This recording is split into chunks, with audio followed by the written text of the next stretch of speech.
What is going on, YouTube? So another day, some more shakedown and just testing before Lock City. So yesterday I took this thing on a pretty long shakedown drive, probably like an hour or so of driving, a few skids here and there, just making sure everything is good to go, and everything feels great.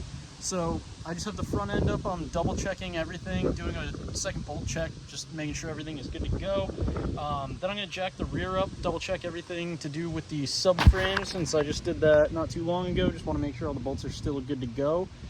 And this thing's pretty much dialed in for Lock City. The only other thing I'm probably going to end up doing is searching around the garage and shed, seeing if I can find the bigger front spacer. And if I do, then I'm going to raise the car up a little bit. If I don't, then I'm probably just going to end up using jack handle or some various round object to roll the fenders a little bit more, because right now they just graze when you hit full lock on like angled surface. So if I do get that B group bump, then on the bigger track I might run into some issues with that. So if I can find those spacers, that would be ideal. The only thing that's going to suck is that the front track is then going to be another 10 millimeters wider, because these are 20 mil spacers, those are 30. So I'll be able to clear that inner frame rail, but the poke is going to be heinous. So if I do find them, I'll slap them on, see how it looks. If it's like not even usable, then I won't do it, because what I'm thinking is if it starts poking out too far, I might run into the issue where I actually start hitting the front and back of the wheel well, because it's going to be such a big like protruding object. But we'll see what happens. I know a lot of people run over fenders and they're able to get away with stuff like that, and these fenders are cut, so the rear isn't going to be an issue. I might run into an issue with the front, but we'll get there, or we'll see what happens when we get there. I'll keep you updated if I find it. So one of them's been located. I'm going to keep searching around. It might be in this pile on the side of the garage, which is mostly old parts, but at some point it might have gotten mixed in. It could also be in the shed potentially, but I was just in there yesterday and I didn't see it. So the only other thing that I'm thinking is maybe it's still stuck to the back of a wheel up behind the shed. So if I can't find it over here, then I'll go check the wheel stack, see if it's stuck to any wheels and I just didn't notice when I took them off the car, because that's definitely a possibility. So I was able to locate the front spacers. I'm not sure exactly what the thickness is. I think they're like 20 or 25 millimeter. And I think I have 15 on there looking at them, so you can't really see that well, but they're definitely a bit thinner. Maybe those are 10 and those are 20 or something. But I'm gonna pop the wheel off first. I gotta straighten it out, but gonna do a little test comparison. So let me actually straighten the wheel quick. Take a quick mental note. The tires almost line up with the where the fender ends, as you can see.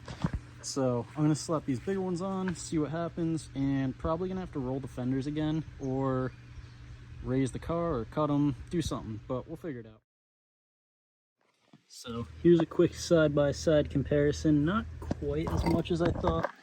It's flat, so it's definitely probably like 5 millimeters. So that should gain a little bit of space. As you can see in here, we were rubbing a little bit, so this might help that issue. Hopefully it doesn't cause a new issue by making it hit the fenders super bad, but we'll see. So, I know a lot of my followers on here are smart cookies, but this is just a little tip that one of my friends showed me a long time ago. Whenever you get new spacers, just take whatever your lug nuts are, put them through, and make sure that there's still like a lot of threads to grab into the wheel hub, because a lot of the times if you don't buy the extended lugs with the spacers, they're going to come being like way too big for the stock lugs, so they're not going to go in. These are extended studs. I think they were actually for these spacers and they were on the smaller ones, so got kind of lucky that it didn't cause any issues with the front disc. But since there's no e-brake assembly behind it, there's nothing that you have to really worry about it hitting into.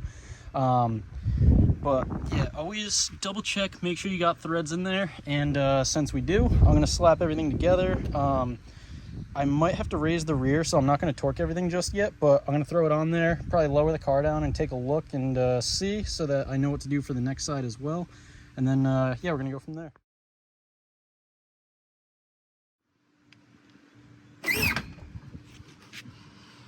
So not the most graceful lowering, but that actually doesn't poke out as bad as I thought it was going to. So I'm going to take it on a quick test drive after I do the other side and torque down the lugs, and we'll see where we're at, but we might actually be able to get away with that. Cool. So I don't want to make you sit through me doing the same process a second time, but looks pretty sick. I thought it was going to be a lot more heinous than that, so it does definitely poke a bit, but it's a drift car, who cares? I thought it was going to be another like 10 millimeters out from that. So these were a little bit smaller than I thought they were, which is actually perfect. So what I'm going to do now is take it for a quick ride around the neighborhood, see if it rubs. Kind of looks like it might. First, I'm actually going to cut the wheel back and forth in the driveway, and before I leave, and just make sure it doesn't rub in place.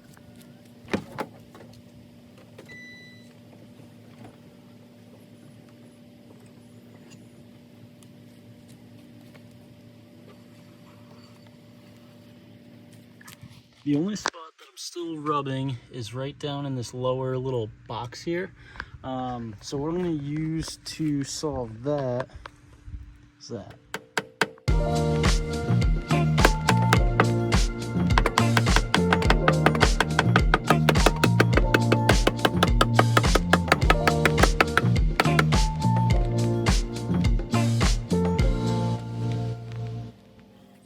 So I gave that a little thumbs up, just saying that no more rubbing now, so that's ideal. Now I just have to repeat the same thing for the other side, and front end should be good to go. All right, so I repeated the process on this side, no more rubbing. As you can see, this rocker is a little crustier than the other one, so at some point I'm probably gonna have to hit Lockwood up to box weld that or something, make it so it's not such a structural hazard. But front end seems pretty good now. No rubbing while it's in the air, at least. So now what I'm going to do is drop it onto the ground, take it around the neighborhood. I don't know if I'm going to do any slides right now, but just going to go full lock and turn around and do random stuff, see if it rubs. So in my attempt to not raise it, what I did was I took a pry bar and I just kind of sat it in there nice, and I tucked the lips up and I pulled the fender a bit. So it is nice and warm out, so that attributed to the metal being warm. I didn't use a heat gun or anything, so I got pretty lucky that none of the paint came off.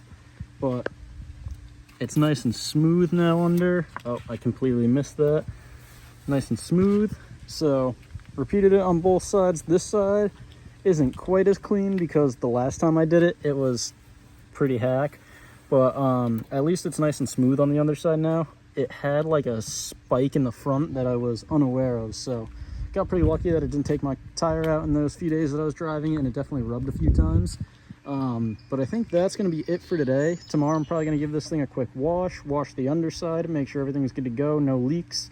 I might check the trans fluid as well, because I don't think I've checked it probably ever, so because I don't remember checking it when I did the clutch or anything. So gonna double check that, and we should be pretty much prepped for the event. So just took a quick trip to Mexico, and can confirm the front does not rub anymore, so ideal. Also the brake issues fully figured out, spacers are on, pretty much everything is good to go front wise. Rear feels amazing, so I am going to jack it up one more time, just bolt check everything, because I went through it quickly, everything seemed tight, but I want to put it in the air before, you know, saying that it is. And interior wise, everything's pretty much good to go. I need to get some door clips, because I actually did get a window regulator clip, so I'll finally have a working window if I get around to fixing it before the event. And then if I can put the door clips in, then I'll have a full working radio. So that would be neat, because right now only one of the rear speakers and one of the front speakers works. So that would at least be two of the fronts, and then I'll see if I can wire in the other one somehow. But I think it was actually missing a plug, so maybe we'll just directly, I don't know, we'll figure it out. But that's gonna be it for today. So not sure if this is enough to make a full video, but if it is, then thanks for tuning in, and make sure to throw a like and a sub, and we're gonna have some more content. Times with the bros and the shit, and we roll hit the cars, and it goes like, I don't wanna be lonely tonight. Don't wanna be lonely tonight. Don't wanna be lonely, so I spend some time with my homies. I don't wanna be lonely tonight. Don't wanna be lonely tonight. Don't wanna be lonely, so I go and spend some time with my motherfucking homies.